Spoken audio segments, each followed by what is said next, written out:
चल रहा है सर? हम तो बेंगलोर रह रहे हैं। अभी 3-4 महीने से बेंगलोर हैं। पटना अभी अच्छा, उपस्थित आप नहीं है। बैंगलोर में कहाँ है सर? अभी आप बेंगलोर बिल्कुल में सही तो मैच यहीं कर रहे आपका है हैं आपका। आप। पटना और क्या बेंगलोर। कहते हैं आपका। मैं बेंगलोर भी। आपका इधर है, वाइट फील्ड है, यहीं पे अभी हैं। अच्छा, व्हाइट फील्ड में है, मैं यलहंका में हूँ सर। अच्छा अच्छा, चलिए वहान जी, मुलाकात तब होगी वहान जी। हाँ जी सर। जी और हाँ जी, मैं भी जी हाँ बिहार जी। से ही हूँ सर।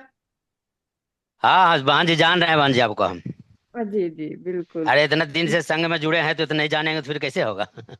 हाँ जी सर, लेकिन यहाँ बैंगलोर पे में होना सर चाहिए ना सर, दोनों यहाँ पे दोनों तो एक दो मिलकर संगीत संगीत होनी लगा दीजिए चाहिए। ना वहाँ पर। अब दोनों बिहार सोचते में तो क्या संगति सब। 16 तारीख को हुआ ही है। नहीं नहीं, नहीं, यहाँ अब पे यहाँ पे बेंगलुरु में। बेंगलुरु में अरे सर, जितने बाहर के लोग हैं। यहाँ सर भाषा ही हमको समझ में नहीं आता है सर। नहीं नहीं, यहाँ पे जैसे दिल्ली मुंबई इधर के लोग जो हैं, बिहार के जो लोग हैं, उन लोगों से जान पहचान है तो उनसे मिल करके हम लोग कर सकते थे सर। हाँ हाँ है, बिहार का तो बहुत लोग हैं। बहुत वो लोग हैं मेरा वही। गाड़ी नंबर से ही मेरा पहचानते हैं, सर आप बिहार से हैं, बिहार वन देखता है तो हाँ बिहार से हैं, चल हाँ बिहार से हैं। अच्छा अच्छा, तो वही वही जरूरी है सर सर यहाँ हैंडल्स पे। हैंडल्स है ओनोप्रेसर का, ले लीजिए। आइए अनूप हाँ सर, आइए सर, स्वागत है सर आपका, वेलकम सर। संगम नमामि। संगम नमामि सर, संग, संगम नमामि सर। संगम नमामि, संघ को नमन। मैं समन अनूप कुमार राय, सिलीगुड़ी पश्चिम बंगाल से हूँ। और विगत 2 वर्षों से ऊपर मैं संघ से जुड़ा हूँ। और जब से जुड़ा हूँ लगातार जुड़ रहा हूँ, जुड़ने की कोशिश करता हूँ कि कुछ भी छूट जाए लेकिन संघ की जो संगति है वो ना छूटे। कभी कभी छूट संघ भी का जाती है। गतिबाधी ना हो। हाँ जी सर, कोशिश करते हैं सर। जी, जी सर, जी सर, जी सर। आज इसे पारमिता के विषय में रखा गया है विषय, और नागपुर की हमारी 2 अक्टूबर की जो धम्म विजयदशमी के उपलक्ष्य में जो लगातार चर्चा किया जा रहा है सर। लगातार चर्चा किया जा रहा है पोर्टल पे, और जब तक ये हमारे संघ का जो कार्यक्रम है सफल नहीं होगा तब तक ये चलता रहेगा। खास करके मैं कुछ बातें बताना चाहता हूँ, और कोई हल्की बातें नहीं है वो दिल से अगर महसूस करेंगे सर ना, तब उन बातों का हमको लगता है कि मर्म समझ में आएगा।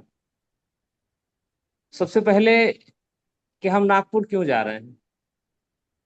2 अक्टूबर को संघ ने जो कार्यक्रम रखा है किस लिए रखा है, किस जगह पे रखा है, उद्देश्य क्या है। तो नागपुर, तो पहला दिमाग में हम लोगों को समझ में आ जाता है कि हम दीक्षा भूमि जा रहे हैं। दीक्षा भूमि में क्या है, बाबा साहब की अस्थियां।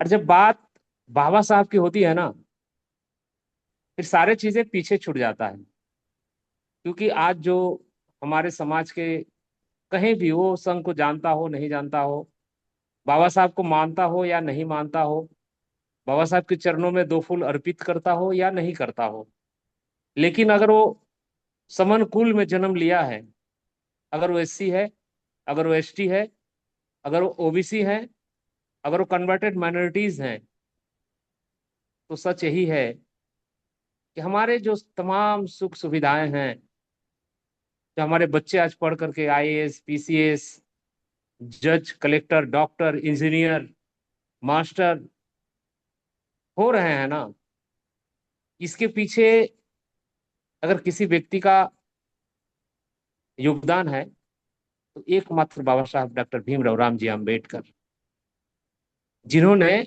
हमें इतना सशक्त बना करके गया है कि आज हम तमाम सुख सुविधाओं से परिपूर्ण जीवन गुजरने की जो ख्वाहिश थी हमारी, उसे अगर हम सफल कर पा रहे हैं तो उसका पीछे केवल एक व्यक्ति का हाथ है, जिन्होंने अपना संपूर्ण जीवन की सुख को, अपनी संपूर्ण चैन को, अपनी संपूर्ण आजादी को केवल इस समाज को समर्पित कर दिया, जिन्होंने अपने लिए कभी सोचा ही नहीं, जिनकी जीवन गाथा पढ़ने पर आंख में आंसू के सिवा और कुछ नहीं आता। श्रद्धा से हमारे सर एक बार नहीं हजारों बार उनके चरणों में झुक जाते हैं। ऐसे जो व्यक्तित्व हैं, उस जगह हम लोग जहां उन्होंने अपने आखिरी समय में धम्म का दीक्षा लिया था, उस धम्म भूमि, एक्चुअली अगर देखा जाए ना, तो पूरे भारतवर्ष में, या ये कह लीजिए कि पूरे पूरे विश्व में अगर समनों को कहीं जाकर के नतमस्तक होना है, वो जगह नागपुर है, वो जगह चैती भूमि है। हमारे लिए वो महाकुंभ भी है, हमारे लिए वो तमाम जो दुनिया की सबसे बड़ी जो स्वर्ग है वो ही है, नागपुर है। जहां जाने के बाद आपको ये महसूस होगा कि हम एक ऐसे पुण्य भूमि पर आए हैं जहां आपके मन को शीतल कर देगा। बाबा साहब के विचारों से ओत प्रोत लोग चारों तरफ आपको मिलेंगे, और वो लोग बड़े शांति से, बड़े शालीनता से, बड़े तरीकेबद्ध, सलीकेबद्ध तरीके से लाइन में लग करके बाबा साहब की उन अस्थियों को दर्शन करने के लिए, वहां थाईलैंड से आया हुआ गौतम बुद्ध की प्रतिमा, सोने की प्रतिमा रखी हुई है, वो दर्शन करने के लिए कतारबद्ध होकर के जा रहे हैं।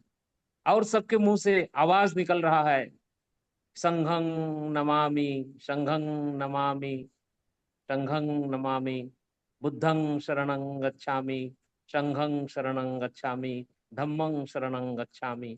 वो एक अनोखी छटा है जिसे हम अगर काल्पनिक या थोड़ा सा उसको वर्णित करते हैं साहित्यिक भाषा में, एक अपूर्व लोक है वो, जहां जाने के बाद में आप एकदम शांत हो जाएंगे। आपके मन में उठ रहे तमाम विचारों का जो उथल पुथल है वो शांत हो जाएगा। लेकिन उसके लिए वहां जाना होगा। अगर हम बाबा साहब के पास नहीं जा पाते फिर हम जाएंगे कहाँ? इस दुनिया में और कौन सी जगह है जहां जा करके हम नतमस्तक होंगे? हमारे लिए तो बस वही एक दर है जहां जा करके हमें नतमस्तक होना है, बाबा साहब के शुक्रगुजार होना है। क्या बाबा साहब, आपकी बदौलत आज हम कोट पहन रहे हैं, पैंट पहन रहे हैं, टाई लगा रहे हैं, बुलेट से घूम रहे हैं, मर्सिडीज से घूम रहे हैं, अमेरिका घूम रहे हैं, लंदन घूम रहे हैं। हमारे बच्चे आज कहाँ नहीं है? समन बच्चे पूरी दुनिया में फैले हुए हैं। किसकी बदौलत है? तमाम जो विपरीत परिस्थितियां हैं, तमाम विपरीत परिस्थितियों के बावजूद अगर समन बच्चे आज आगे बढ़ रहे हैं तो वो बाबा साहब ने के दिखाए हुए मार्ग, उनके बताए हुए मार्ग, उनके किए हुए कार्यों के बदौलत हमारे बच्चे आज आगे बढ़ पा रहे हैं। दान पारमिता की जहां तक बात है तो मैं निवेदन करूंगा कि इस दुनिया में पुस्तक दान से बड़ा कोई दान नहीं होता। मेरे पिताजी एक बात कहा करते थे, वो आज है नहीं, वो निब्बान प्राप्त कर चुके हैं। तो उनकी कुछ बातें कभी कभी याद आ जाती है। जैसे वो कहते थे कि बेटा, सत्य के राह पर चलना तलवार की नोक पर चलने की तरह होता है। और कहते थे कि बेटा, पुस्तक से अगर दोस्ती कर लोगे ना, दुनिया में इससे अच्छा कोई दोस्त होता ही नहीं है। ये कभी धोखा नहीं देता, ये हमेशा तुमको सही मार्ग बताएगा, सही रास्ता बताएगा। वो दुख में भी तुम्हारा साथ होगा, वो सुख में भी तुम्हारा साथ होगा। तो उस पुस्तक दान की हमारे हमने क्या ठाना? संघ क्या कर रहा है? समन संघ हाँ, सोना चांदी दान कर रहा है। संघ कह रहा है कि समन को दो संघियों आओ। भागों में बांट दिया, गधा और कुत्ता हाँ सर, बता मैं दिया। पूरा बात को बस खत्म कर रहा हूँ सर। तो वहाँ 1 लाख जो समन ग्रंथ वितरित किया जा रहा है, साहित्य तो है, पुस्तक ही तो है। तो हम सभी लोगों के सहयोग से, क्योंकि संघ के पास कोई फंड नहीं होता है, संघ चंदा नहीं लेता है, संघ किसी से नहीं कहता कि आप मुझे पैसा दो। संघ अपने संघियों से कहता है कि आप संघदान करो, और संघदान में पुस्तक दो। और ये भी नहीं है कि आप संघ को दो, आप स्वयं सक्षम हो, आओ वहां आकर के अपने हाथ से उन पुस्तकों को वितरण करो। ये सबसे अति उत्तम होता है कि हम दान करें और जाए कहेंगे भैया मैं 100 पुस्तक का दान किया, मुझे 100 पुस्तक दीजिए और मैं दान करूँ, वहां वितरित करूंगा। अपने हाथ से वितरित करिए। संघ को इसका सबसे बड़ी खुशी होगी, संघियों को सबसे बड़ी खुशी होगी इससे। अब मैं दीर्घायित बात नहीं करूंगा, शायद मैं थोड़ा ज्यादा समय लिया हूँ, तो मैं संघ से क्षमा चाहता हूँ सर, अगर मेरा समय थोड़ा ज्यादा हो गया हो और मेरी जुबान से अगर कोई गलत बात निकली हो तो भी मैं संघ से क्षमा चाहता हूँ। संघ मुझे क्षमा करे, संघ मुझे क्षमा करे, संघ मुझे क्षमा करे। जय भीम, नमो बुद्धाय, संघं नमामि।